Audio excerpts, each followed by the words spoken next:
Good morning student, welcome to chemistry class. In today revision class, we are revising solution and in solution we are revising depression in freezing point.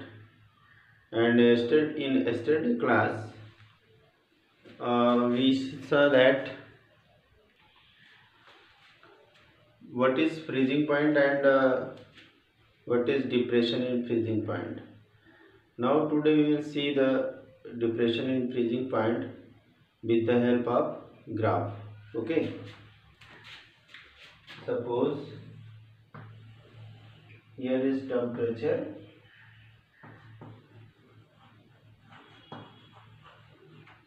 okay, here is temperature and here is vapor pressure.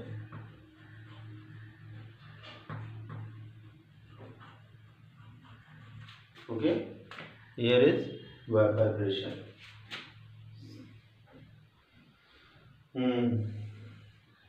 Suppose at this temperature T1, or you can say TF naught, pure solvent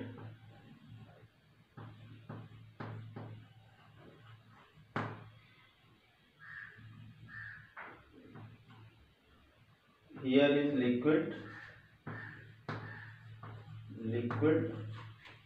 and here is solid. Okay, here is the point at which liquid and solid both are in equilibrium. But when non-volatile solute is added to the solution, then the equilibrium shifted. Okay, suppose this one is the solution, this one is the solution, liquid is here, this one is the solution. Okay, here at this point this solution is liquid,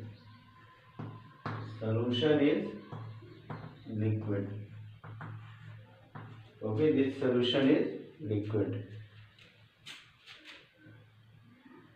On decreasing temperature,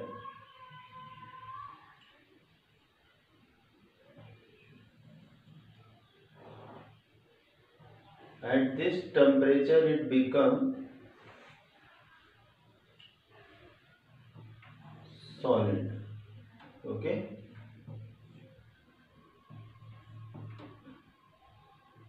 TS. Okay, तो हम यहाँ पे क्या देख रहे हैं कि यहाँ तक तो ये लिक्विड है, फिर जब हमने और टेम्परेचर गिराया तो ये हो गया सॉलिड, यानी ये इस पॉइंट पे आके फ्रीजिंग का प्रोसेस हो गया। अब ये हमारा जो टेम्परेचर है डेल्टा टी एफ, ये हो गया हमारा depression in freezing point, depression in freezing point.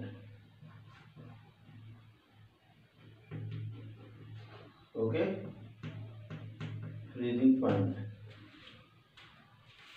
Okay, अब इसको हम लोग क्या करेंगे, तो ये हमने देखा कि यहाँ पे जब नॉन वोलेटाइल सॉल्यूट ऐड किया हमने, जब हमने नॉन वोलेटाइल सॉल्यूट ऐड किया तो क्या हो गया, फ्रीजिंग पॉइंट और डाउन हो गया। तो कल हम लोगों ने क्या देखा था, यहाँ पे डेल्टा टी एफ इस तरह से क्या हो गया, directly proportional to molality. Okay, क्योंकि हमने जब इसमें नॉन वोलेटाइल सॉल्यूट ऐड किया तभी इसका टेम्परेचर डाउन हो गया, यानी इस कंडीशन में यहाँ पे वेपर प्रेशर जो है सॉलिड और लिक्विड का इक्विलिब्रियम में नहीं है, यहाँ पे वेपर प्रेशर लो हो गया। उस वेपर प्रेशर को इक्वलाइज करने के लिए हमें और टेम्परेचर डाउन करना पड़ा। तो ये यहाँ से हमारा delta T F equal to K F into M, where K F is the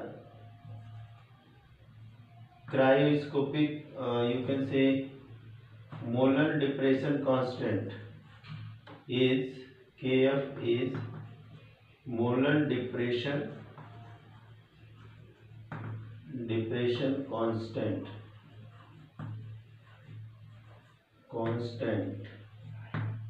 Okay, it can be defined as if m is equal to 1 molar, then delta Tf is equal to Kf. Okay, so cryoscopic constant is the cryoscopic constant or molar depression constant.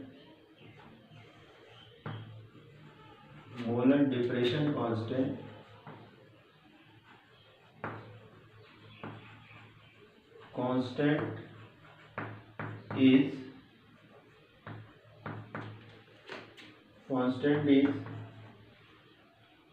depression in freezing point.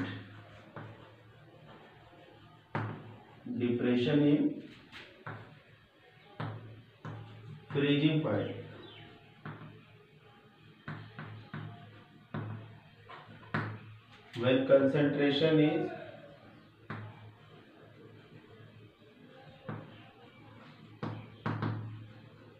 concentration is 1 molar. जब concentration 1 molar है तो उस condition में जो है कि depression in constant is molar depression constant हो जाएगा। ठीक है, तो हमने यहाँ पे देख लिया कि मोलर डिप्रेशन कांस्टेंट या क्रायोस्कोपिक कांस्टेंट जो होता है वो डिप्रेशन इन फ्रीजिंग पॉइंट होता है जबकि कंसंट्रेशन 1 मोलर हो। ठीक है, अब यहाँ पे हम लोग मोलर मास निकालना हो। ठीक है, तो अब हम यहाँ पे देखेंगे कैसे मोलर मास या वेट निकालना हो तो निकालेंगे। तो हमारा नेक्स्ट हेडिंग हो जाएगा डिटर्मिनेशन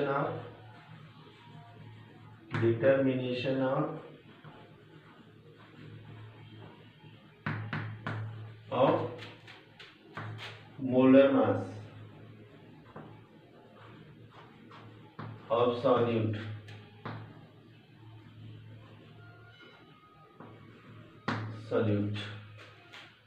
तो यहाँ पे क्या हो जाएगा, हम लोग जानते हैं we know that delta TF is equal to KF into m, where m is the number of mole upon weight in kg। ठीक है, तो number of mole is equal to weight upon molar mass upon weight in kg। अगर इसको हम ग्राम में लेंगे तो क्या हो जाएगा, 1000 into W upon m into capital W in ग्राम। ठीक है, अब इसी को हम इस फार्मूले में उठा के रख देंगे तो delta TF equal to 1000 into KF into W upon capital M into W in gram. तो ये हमारा हो गया फार्मूला। ठीक है, अब इसमें फटाफट जो है न्यूमेरिकल देख लेते हैं हम लोग, नोट कर लीजिए।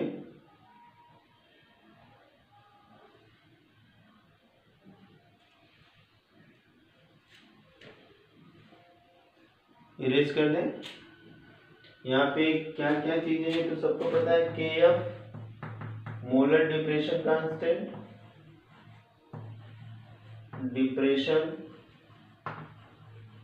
Constant, M molar mass of solute,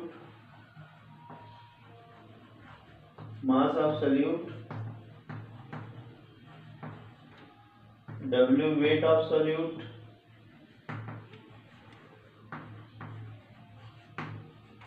okay, capital W weight of solvent,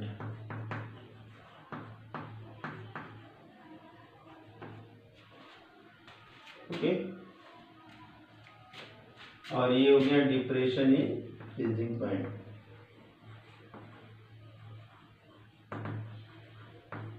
in freezing point,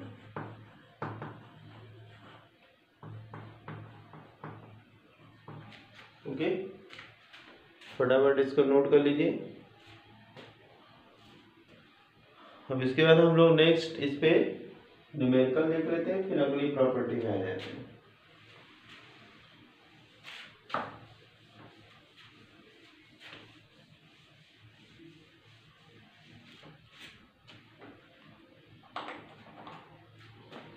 इसमें हम लोग क्वेश्चन देखेंगे, ठीक है। क्वेश्चन है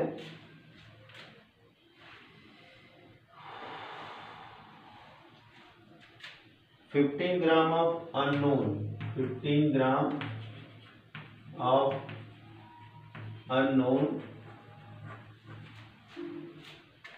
molecular mass substance, molecular mass substance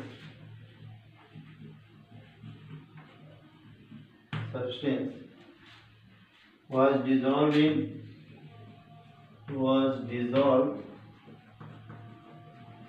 in 450 gram of water. The resulting solution is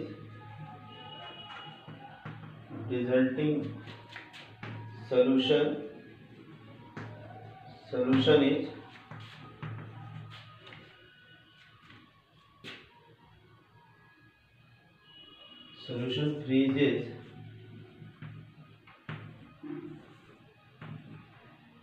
at minus 0.34 degree centigrade. What is the molar mass of substance? What is the molar mass of substance?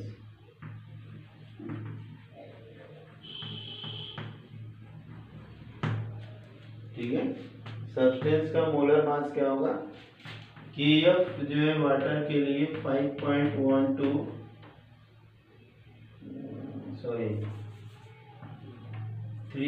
1.86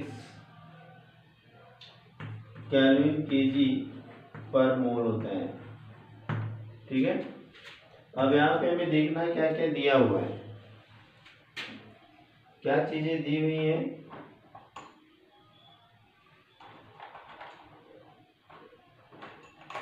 यहाँ पे 15 gram of अंश, तो ये small given क्या हो जाएगा? Given small w is 15 gram, capital W is equal to 450 gram and delta TF is equal to 0 minus 34 means 34 degree centigrade. KF की value यहाँ पे दिया हुआ है, तो हमें फार्मूले में रखना है delta TF equal to 1000 KF into small w upon m into capital W। यहाँ पे वैल्यू पुट कर देंगे 1000 into 1.86 into 15 gram upon molar mass पता नहीं है और कैपिटल W 450, ओके। तो हमें यहाँ पे 15 ग्राम डिजॉल्व किया गया 450 ग्राम में, तो रिजल्टिंग सोल्यूशन का फ्रीजिंग पॉइंट इतना नीचे चला जाता है। तो मोलर मास क्या है ये हमें निकालना है, तो हमने गिवन लिख लिया। अब यहाँ पे वैल्यू पुट करेंगे, तो m इक्वल टू हो जाएगा 1000 into 1.86 into 15 upon 0.34 into 450। Okay, अब यहां से वैल्यू क्या आएगी, इसको हम कैलकुलेट कर लेंगे। तो ये वैल्यू आनी चाहिए 182.23 ग्राम पर मोल। ठीक है,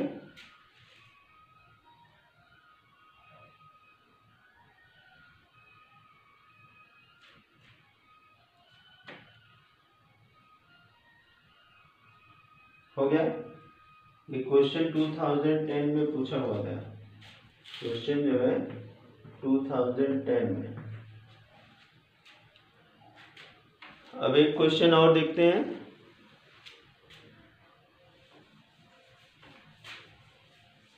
क्वेश्चन को हम डिक्टेट कर देते हैं, आप लोग नोट कर लीजिएगा। क्वेश्चन क्या है, calculate the mass of compound, calculate the mass of compound, bracket में मोलर मास 256 ग्राम पर mole, to dissolve in 75 gram benzene, weight of solvent 75 gram, dissolve in 75 gram benzene to lower the freezing point by 0.48, delta TF is equal to 0.48 Kelvin, KF is equal to 5.12 benzene के लिए होता है kelvin kg पर मोल। Okay, हमें निकालना क्या है कि कितना डिसॉल्व करना होगा। तो यहां से हम जानते हैं formula delta TF equal to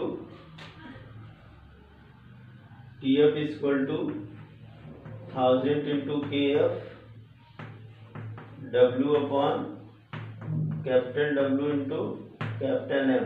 तो यहां से हमें W निकालना है, तो delta TF into W into M upon 1000 into KF। ठीक है, अब इसमें हम लोग वैल्यू पुट कर देंगे 0.48, capital W is 75, molar mass 256 and 1000 into 5.12। अब इसे हमें सॉल्व करना है। सॉल्व करने पे क्या आएगा,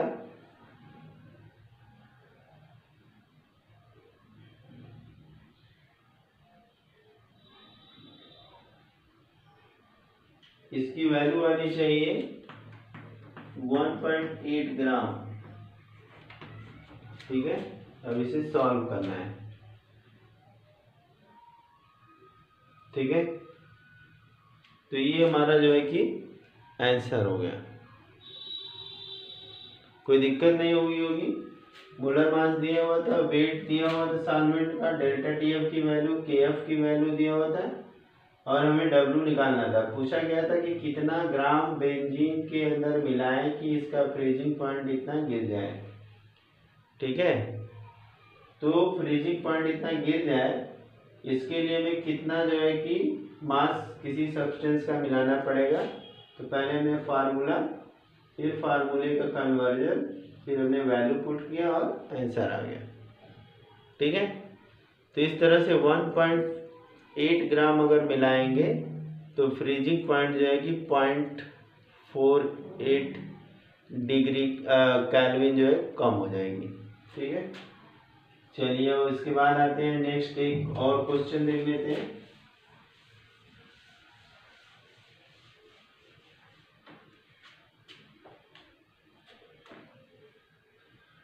what mass of ethylene glycol, what mass of ethylene glycol, molecular mass of ethylene glycol bracket में लिख लेंगे 62। ठीक है, यहाँ पे इथाइलिन ग्लाइकॉल का मास दिया हुआ है। must be added to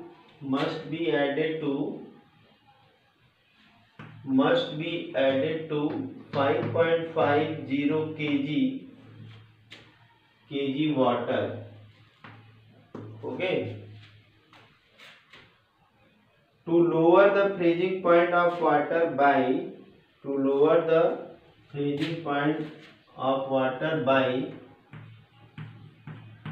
10 degree centigrade.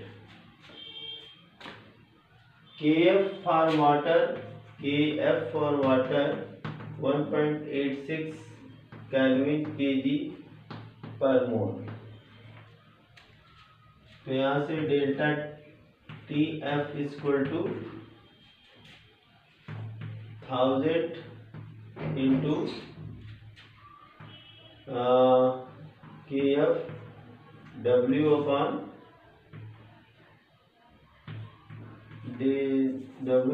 Capital W into M। तो यहाँ से W इक्वल टू कितना हो जाएगा, delta TF into capital W into M upon 1000 into KF। ठीक है, अब यहाँ में वैल्यू पुट कर देना है। ये है 10, W है 5.50। अब यहाँ पे हमें केजी रखने की जरूरत, चलिए अच्छा हम इसको केजी को कन्वर्ट कर लेंगे। तो ये हो जाएगा 550 ग्राम। ठीक है,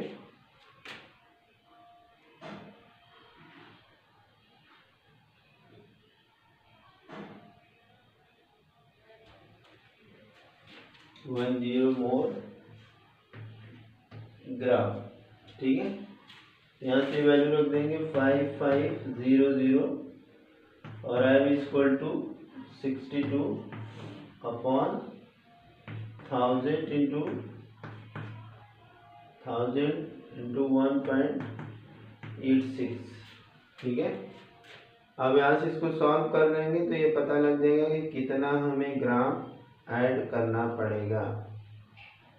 तो यहाँ से हमारा जो वैल्यू आएगा उसको देख लीजिए कितना आ रहा है। Okay, 1833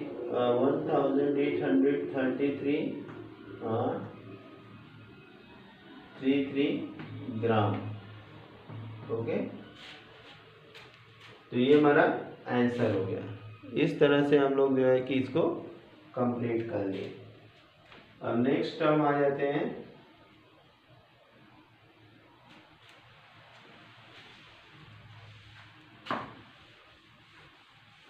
numerical. सारे इजी हैं, कोई प्रॉब्लम नहीं है, बस वैल्यू पुट करके कैलकुलेशन करना है।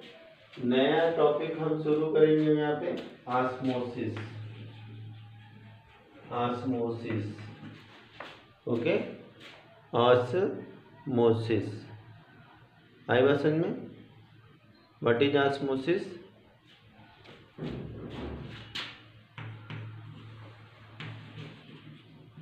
ये भी एक क्वालिटेटिव प्रोसेस है। ऑस्मोटिक प्रेशर स्टार्ट करेंगे। ऑस्मोटिक प्रेशर, तो ऑस्मोटिक प्रेशर डालने से पहले हमें ऑस्मोसिस जानना पड़ेगा। तो ऑस्मोसिस क्या है? The process in which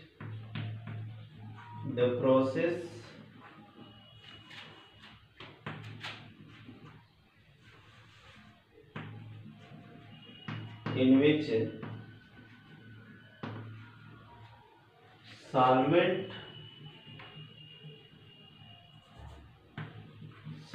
move towards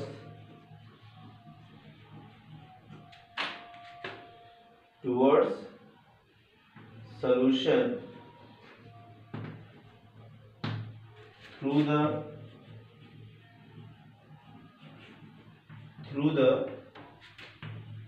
semi-permeable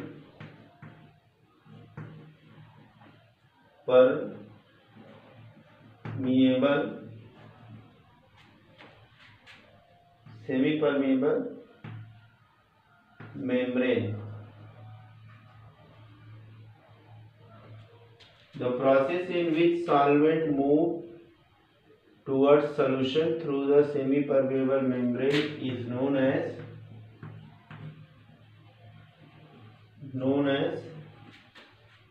osmosis. ठीक है, it is known as osmosis. अब ये जो यहाँ पे सेमी परमेबल मेम्ब्रेन होती है वो क्या होती है? Semi permeable membrane.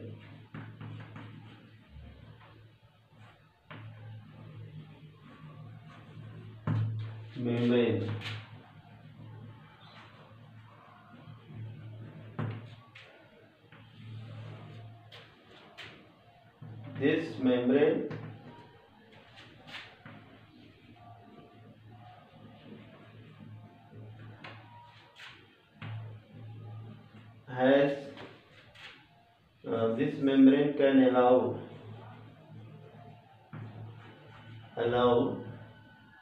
movement of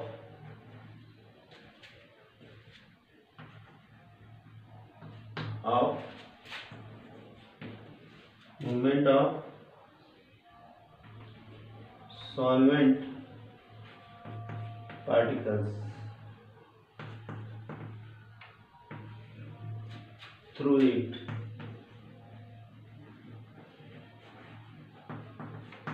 Okay, this membrane allow movement of solvent particle through it. इससे होकर के केवल जो है कि सॉल्वेंट पार्टिकल्स मूव कर सकते हैं.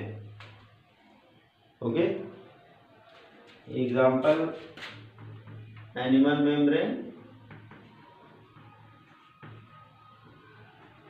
मेम्ब्रेन,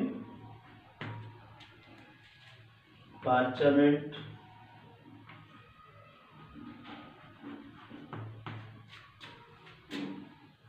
पेपर, सीलोफेन, बहुत सारी ETC. इस तरह से बहुत सारी मेम्ब्रेन होती हैं. ठीक है, इसको नोट कर लीजिए. अब इसके बाद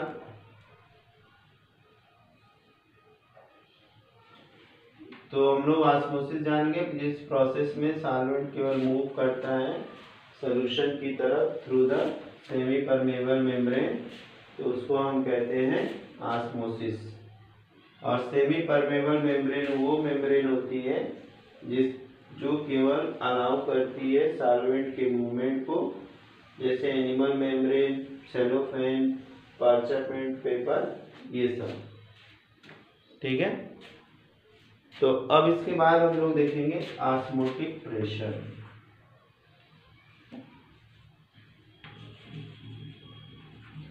Osmotic pressure. What is osmotic pressure? That extra hydrostatic pressure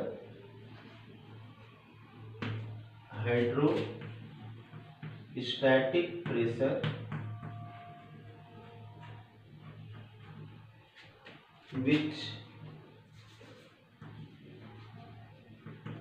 prevents movement of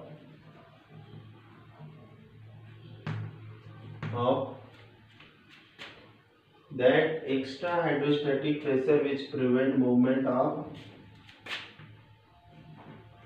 solvent towards solution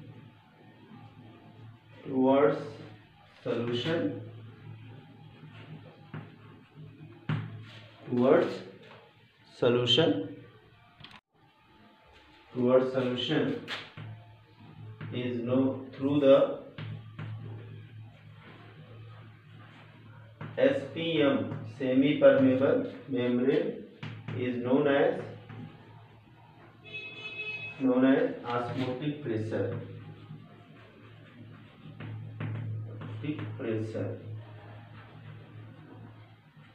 ठीक है। तो इस तरह से हम लोगों ने ऑस्मोटिक प्रेशर देख लिया। अब नेक्स्ट वीडियो में इसको डिटेल में देखेंगे। Okay, have a nice day.